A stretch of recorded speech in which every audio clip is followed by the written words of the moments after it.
Good to see you again, by the way. Good to Congrats see you. on the book. Thank you, Sean. All right, so we know that back in '08 that they were focusing on the fact that he wouldn't put his hand over his heart or wear a flag pin.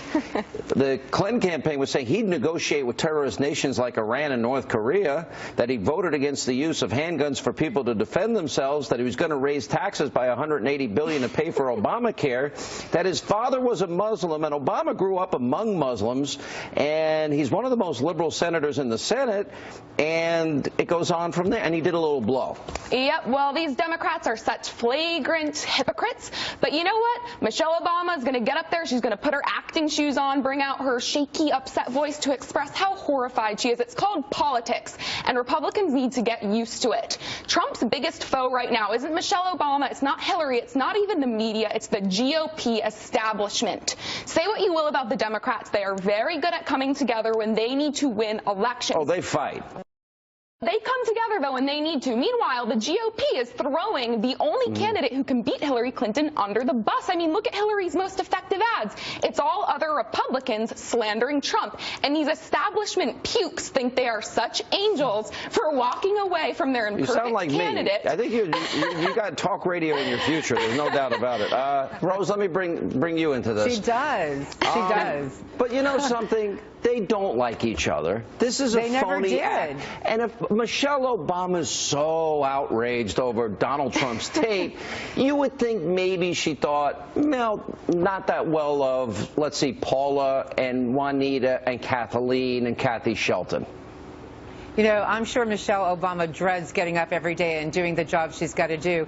I know Ed Klein has been telling me for years how much the Clintons are despised and disliked by the Obamas, the Obamas. But you know what, Sean? Something Kristin said. She's right. The real enemy is the GOP, and I wouldn't disagree with her at all. But I'd like to just remind everyone that the movie they're watching play out right now with the parade of women that the left and the media is bringing out happened before. If you remember Herman Cain, who was this black conservative that people really, really liked.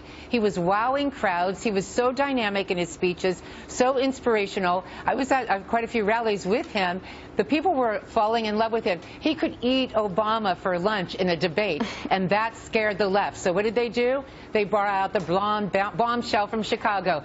Gloria Allred showed up. It's the same cast of characters right now. How does they do this at 5 women just in the middle of the WikiLeaks dumps? So here we are, 20 days out. Let's just dump 5 women on them. So that's all the media is going to focus on, not what we're focusing on. The timing of all of this is very suspicious, but it's just a ploy to deflect people's attention away from the issues, away from Hillary's scandals. Will it work? And on to these Will this work? It is so far. The media has been, reporting on this stuff nonstop, and the GOP is just making it worse. What's Paul Ryan doing? He's spending his time trashing Trump. The GOP elites say they hate Trump. They created Trump. They were in the Congress for 8 years. They gave Obama everything he wanted. There was no pushback. Now the voters are fed up, and this is what we've got.